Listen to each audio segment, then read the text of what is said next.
This is What Do You Bring to the Table, where youth voices help shape the future of food. We are a nonprofit project made by youth for youth that aims to explore the many interesting and diverse career paths available in Canadian food systems.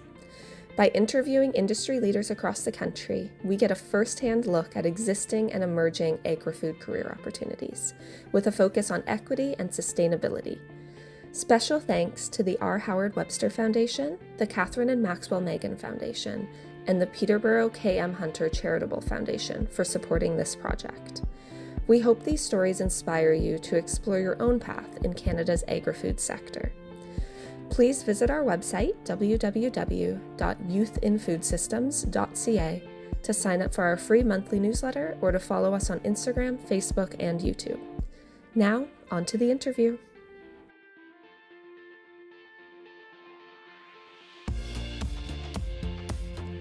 This is episode 4, Daniella and Johanna. Hi, Johanna. I'm Daniella, and I want to thank you for taking the time to sit down with me for this interview. I'm a volunteer interviewer for Youth in Food Systems, a project within Seeds of Diversity, which is a larger part of Waterloo Region School Food Gardens. Shall we begin? Yeah. So the first question is, can you just share a bit about your journey and what led you to your current role as a loan officer and Northern Social Finance Coordinator, and what inspired you to work in this field? Yes.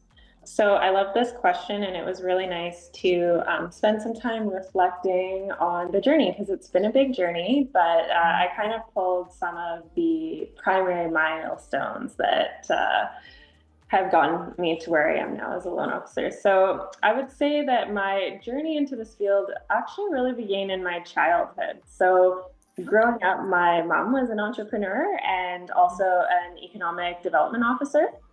And so from an early age, I was exposed to the world of startups and community economic development, and also the behind the scenes work of funding and grant writing. And so I got to watch her navigate these spaces, and it really inspired me. And I also got to see the results and the impact of financing businesses and the reward and empowerment for everyone that's involved. That really had a very lasting effect on me, and I really enjoyed seeing just that sense of helping communities that you care about grow and access funding to start their businesses. Mm-hmm. And that was a huge start to my journey. Following that, another big milestone was actually during my youth. So I got to spend time participating over many years in this program that was put on by Wolf Lake First Nation and the late Chief Harry St. Dennis as a youth. So along with quite a few other students, we got to participate in this youth capacity building program over multiple summers. And basically, this program was all about developing skills to start and grow small businesses that are rooted in ecotourism and hospitality. So things like cafes and fishing resorts and tourism and recreation businesses. Mm-hmm. And all of the businesses were rooted in land stewardship and learning to care for and respect the land and really know it. So we did a lot of leadership training through canoe tripping and camping trips, where we would not just use the land but also take care of it. So we would clear the portage trails and the campsites and take care of the land. And this experience in my early youth has consistently given me direction as I've gotten older and have evolved in my career. That experience really gave me a sense of what I would be interested in doing for the rest of my life, because it was such meaningful work. And I did have that experience of learning what it is like to have a mentor believe in you and encourage you. Mm-hmm. And as a youth, I feel like that was really instrumental for me in building my confidence too. Mm. to continue working. I also did quite a lot of environmental research with Wolf Lake First Nation, and that deepened my connection to Indigenous research methodologies and land stewardship practices, which really shaped my values in environmental conservation and traditional ecological knowledge as guiding principles in the business work that I would like to do. I'm just like really like I'm like this is really cool. Like I think that's like such a unique experience to work so closely with Indigenous people. I think that's a blessing. I think that your mom being an entrepreneur and being in the business field and the economic field is really really cool, because I feel like a lot of us take after our parents sometimes when it comes to careers, when we see how fulfilled they are with their careers and we get inspired, and then we also tend to like be drawn to the same things that they were drawn to. So I like how you're kind of like continuing that in your own way. Yeah, so that's my little 2 cents for now. Yeah, no, it's very true. And I didn't realize that impact that was having on me as a child either. But I did really look up to my mom and the work that she was doing. And I definitely feel like I'm following in a similar path. And that is kind of cool. And especially, now being also a mother, I recognize like, okay, I have that ability to also shape, and I am what my daughter is looking up to now. So that's definitely a contribution and something I think about in my daily work as well. Just to bounce off the first, what was your educational journey like? How did your degree in environment and business shape your approach to combining environmental and social impact with economic growth? Like this might be a little bit loaded, so take all the time. Okay, sounds good. Yeah, I've got loaded answers for you. Okay, so my educational journey began in 2012. I actually was also at in the Waterloo area at University of Waterloo. So I participated in the environment and business program, which was a very innovative program at the time, because environment and business were kind of still considered two separate disciplines. It was innovative as it was combining these two disciplines into one program. So a traditional environmental studies degree and a traditional business degree into one.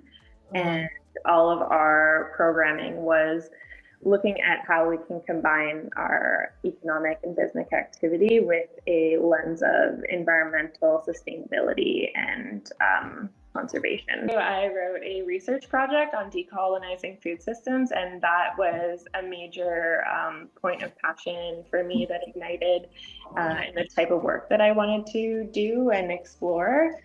I would actually pinpoint where I got interested in food systems to that research paper, which is pretty interesting. And I would say that the instructor of that class and the passion that she shared for food systems really supported my interest in this area. And it was just one of those experiences where the presence of the teacher, I think, had a very significant impact on how much I engaged in the class and participated. I just feel like that's really dope, because when I was doing my whole university process, I also applied to Waterloo, and I applied to like an environmental program. I think it was environment and sustainability or something like that. And I really found programs like that interesting, and it was through youth and food systems. When I was still in high school, that it opened my mind to the possible careers that were in environment and food systems, and I was like, I didn't realize that I liked learning about stuff like that until I had exposed myself to it. So I agree, teachers, professors, community leaders, people that are running programs like this are all so important in shaping youth to kind of broaden their scope on careers and pathways and jobs that are not just traditionally like, okay, you're a doctor or you're a lawyer or you're a teacher. Like there's so many more things that you can do, and so many more things that you're not sure that you're interested in, or you're surprised that you're interested in. But then when given the opportunity, you are like, okay, this is a bit of me. Like I could see myself doing this, or I like what they're doing. I find it meaningful. I want to join. Like my third question is, could you just describe a typical day in your life, or a typical day in your work week as a loan officer and Northern social finance coordinator? And to that, what are some highlights or maybe challenges that you would go through on a daily basis, or what any highlights and challenges that you have gone through throughout your career? Sure. So a typical day as the loan officer is quite dynamic. It's very client focused. We provide loans ranging from $20,000 to $200,000. So my work as a loan officer, it is all centered around helping applicants access this capital and supporting our existing clients throughout their loan repayment journey. So on a daily basis, I am the primary contact for our applicants and our active clients, and I assist applicants in preparing their loan application packages. So this can include learning about their businesses, understanding their funding goals, and ensuring that all the required documents are submitted, and coordinating internally to move their files forward to our loan review committee. For our current clients, I provide support over their 5-year term with us. So on a daily basis, I can be drafting amortization schedules, loan documents, loan agreements, connecting clients to resources, and also facilitating mentorship opportunities, which is a big part of our offerings. And I also work as the Northern Social Finance Coordinator as well. So for that, I do in-person site visits to our Northern clients who are across the regions of Northeastern and Northwestern Ontario. I'm based in Timmins. And I also attend regional events to raise awareness about our loan offerings to Northern and remote community members who are prioritized at our fund. Yes. Definitely a lot of highlights. I feel like being a loan officer is a great role because you get to give money to people, and so usually people really enjoy that. It's not like, I don't know, there's some jobs where people aren't happy to see you, but most people are happy to talk to you most days, so that's nice. I get to learn a lot about client businesses and their values, their goals, and the communities that they're serving, which I find really fulfilling. And I love seeing the progress through the site visits of when a client is starting or ending their term with us, and just seeing the progress that they've had and what the financing has helped them access. And that's a really cool part of the job. When you are assessing a loan application, what key factors do you consider, and how do you ensure fairness and inclusivity in your evaluations? Okay, so first we want to make sure that the applicant meets our eligibility criteria.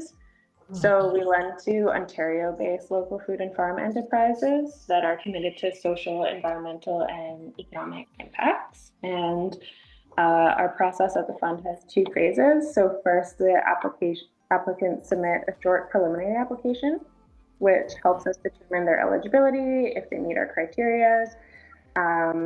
They're welcome to then submit a full application, and this includes a business plan, financial statements, quotes, references, and any other supporting documents that we require. And then at that point, they're at the evaluation stage. And so here we're not just looking for, we are looking for financial viability and the ability to repay the loan, but that's not everything. We're also looking for prioritizing equitable lending and the impact that our applicants are having within their communities. So We intentionally aim to prioritize a diverse loan portfolio and give priority to applicants from equity deserving groups. So this includes Black, Indigenous, and racialized applicants, women, youth, and businesses, as I mentioned, based in Northern Ontario. And our assessment considers social impact indicators, including the demographics, access or lack of access to traditional capital, diversity in leadership, how their work contributes to inclusive and resilient local food systems. And we recognize that many traditional lenders create a lot of barriers for applicants, particularly racialized and equity deserving communities, which can include very long applications without any support, an over-reliance on credit scores and debt histories without any context to the story, lack of representation in the decision-making roles, and not having access to financial literacy or mentorship. So at the fund, we work to actively remove these barriers, and we provide a simplified application with real human person-to-person support. And we have the financial mentorship that is available. And we want to make sure that our leadership reflects the communities that we're serving. And one strong example of this is our African Canadian Farmers Fund, which is led by and for people of African descent and has leadership and decision-making that reflects that mission. Our final question of the interview is, how do you support youth in your current role, and why is this aspect of your work important to you? Okay, so this is a great question. I've actually done quite a bit of youth work over my career. I have a few other roles that I think my work with youth are more amplified, although it is included in my Fair Finance Fund work as well, because we do prioritize youth applicants. But I wanted to share that outside of my work currently at the Fair Finance Fund, I'm also a newly published author. So yeah, after my daughter was born, I actually wrote a children's book, and it's all about empowerment for Black, Indigenous, and people of color children, being empowered to lead and be seen and dream big. So the book is called Goodnight Moonlight, and it's just really holding those moments of joy and reflection and what it means to be a Black and person of color in this world. That's awesome. That's such a huge milestone to have, and like that's opens up a new kind of path for you. So I just want to give you like a huge congratulations. I'm happy to see that there's books for young kids, for youth, that are encouraging, that they see themselves represented in, because I know that for me, that was like a huge thing. I loved reading books from Black authors. I love reading books from authors of color. So I just can't wait to pass that down to the next generation as well.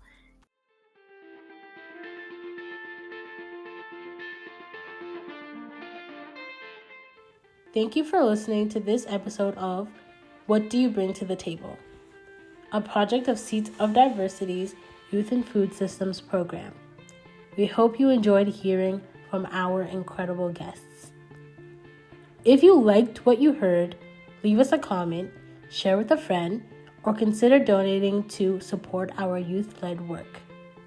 Thanks again to our amazing funders, the R. Howard Webster Foundation, the Catherine Maxwell Meighen Foundation, and the Peterborough K.M. Hunter Charitable Foundation. Thanks again for listening. Until then, keep exploring your passions, and see you next time.